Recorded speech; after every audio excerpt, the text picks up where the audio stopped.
मैं असंतुलन का हिमायती नहीं हूं। संतुलन होना चाहिए हमारे जीवन में। जहां पर भी संतुलन है, भारतीय संस्कृति ने कभी भी जो है किसी चीज को नकारा नहीं है। उपनिषदों को पढ़िए आप, पुरुषार्थ चतुष्टय की कल्पना की, अर्थ काम धर्म और मोक्ष।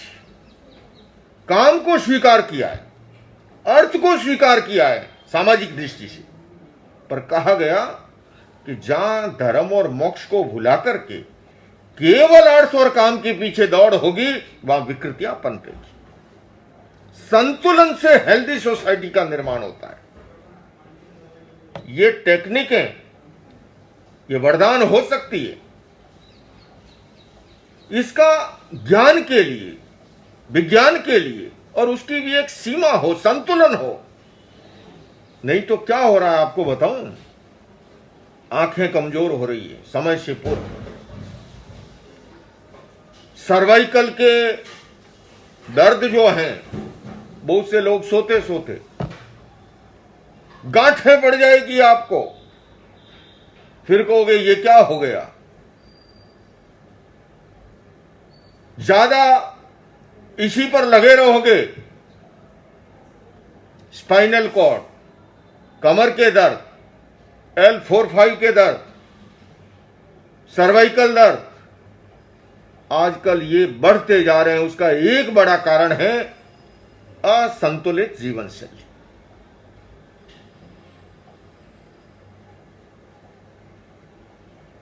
वाचना, पृच्छना, परिवर्तना, अनुप्रेक्षा, धर्म कथा, गोची, पूली, गोकना, चितारना, पूछना, जिज्ञासा और लिख डालना।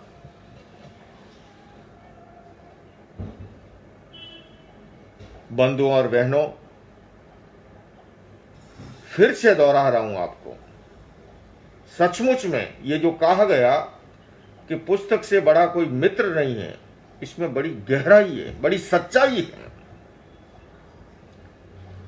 एक श्रेष्ठ ग्रंथ जो है, एक ग्रंथ नहीं बल्कि एक पंक्ति भी अगर आपकी ग्रहण करने की दृष्टि अगर है तो जीवन की सारी धारा को मोड़ के रख सकती है। और वरना अगर वो दृष्टि नहीं है, हमारी कठिनाई हम देखते हुए अनदेखी करते हैं, जानते हुए अनजान बनते हैं, समझते हुए नासमझी करते हैं।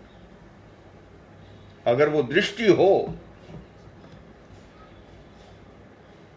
एक कथा है थावचा पुत्र की। छोटा सा बच्चा था, खेलता हुआ छत पर चला गया। पुरानी कथा है, 22वें तीर्थंकर भगवान अरिष्टनेमि के युग की। और जाकर के देखता है कि पड़ोसी के घर में कुछ गीत गाए जा रहे हैं, सबने रंग बिरंगे कपड़े पहने हैं, शहनाइयां बज रही है, मिठाई बांटी जा रही है। छोटा सा बच्चा जानता नहीं था ज्यादा कुछ, पर गीत की आवाज आ रही थी और वो आवाज जो है अच्छी सुहावनी लग रही थी। बच्चे ने देखा, अब छोटा सा बच्चा क्या करे, आकर के माँ के आंचल से लिपट गया, बोले माँ माँ आज ये पड़ोसी के घर में क्या हो रहा है। माँ ने कहा कि बेटा, वर्षों की मान मनोती के बाद पुत्र रत्न की प्राप्ति हुई है, इसलिए सब गोरैया गीत गा रही है, गीत गाए जा रहे। तो इसने कहा माँ, क्या मेरा जन्म हुआ तब भी ऐसे गीत गाए थे, तब भी ऐसे उत्सव मनाया था। इसने कहा माँ मुझे गीत बड़े अच्छे लगे, मैं फिर सुनूंगा। चला गया छत पर, झांक करके इस बार देखता है गीत तो गाए जा रहे थे, किंतु गीतों की धुन बदल गई।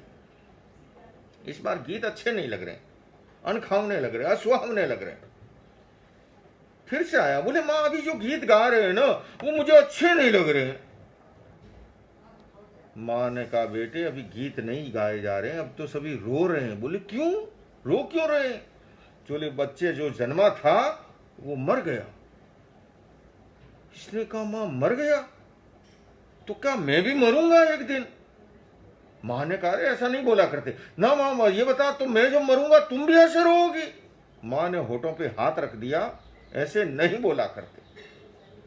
और इसने बाल हट जिद पकड़ ली कि ना माँ मुझे बता, क्या मैं भी मरूंगा, क्या मैं मरूंगा तब तुम भी ऐसे रोओगी। आखिर माँ को हार के कहना पड़ा कि बेटा इस संसार में जो भी आता है एक दिन उसे अवश्य इस दुनिया से प्रस्थान करना होता है।